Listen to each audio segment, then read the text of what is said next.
बड़े घर की बेटी। क्या माँ, तुम तो जानती हो ना कि श्वेता बड़े घर से आई है। उसके पिता के घर में चार चार नौकर है। उसने कभी चाय तक नहीं बनाई, तो आज चूल्हा स्पर्श रस्म में खीर पूड़ी सब्जी कैसे बनाएगी। कल को शादी हुआ है और आज नवविवाहित बेटा सरस के मुख से एक दिन का पति बना बेटा अपनी दुल्हन के लिए पक्ष ले रहा है, वो भी अपनी विधवा माँ से। बोल रहा है कि वो बड़े घर की बेटी है, इसलिए उससे यह रस्मोच्चार मत कराओ। बेटे की बात से सुनीता दंग रह गई, फिर भी संभलते हुए खुद पर संयम के साथ बोली, देख बेटा, यह रस्म है तो बहू को करना ही पड़ेगा। सब रिश्तेदार बहू के हाथों से पका भोजन करेंगे ही।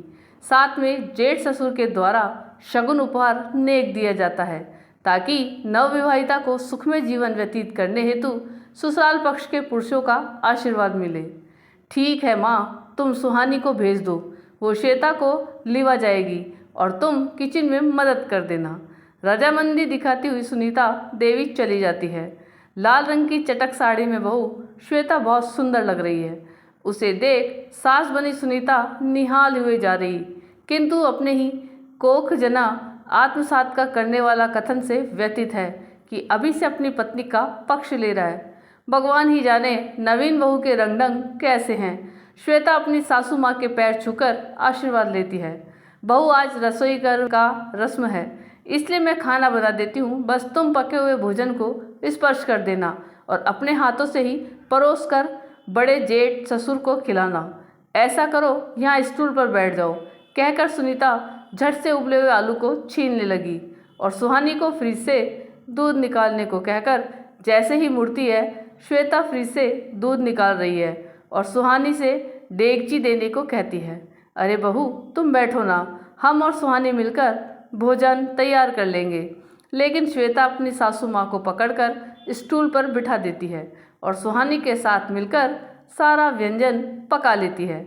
सब कुछ अपने आँखों के समक्ष देख सुनीता हैरान परेशान है कि बेटा तो बीवी का साइड ले रहा था और अब बहू तो घरेलू कार्य में पारंगत निकली।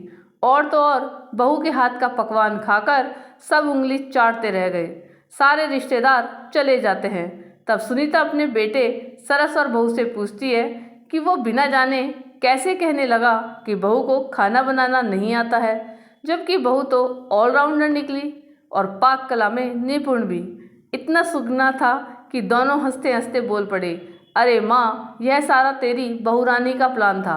वो आपको सरप्राइज़ देना चाहती थी कि मम्मी से कहिएगा कि हमको खाना बनाना नहीं आता और तुम्हारी प्रतिक्रिया देखना चाहती थी।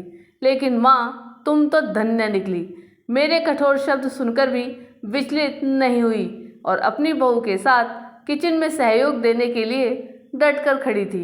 हाँ माँ, आप बहुत अच्छी और नेक हैं, कहते हुए श्वेता गले लग जाती है। सुनीता का मन भी अतिरेक खुशी से आनंदित हो उठा। आपको ये कहानी कैसी लगी, ये कमेंट करके ज़रूर बताइएगा। चैनल पे नए हो तो सब्सक्राइब जरूर कीजिएगा और वीडियो को लाइक और शेयर कीजिएगा। धन्यवाद।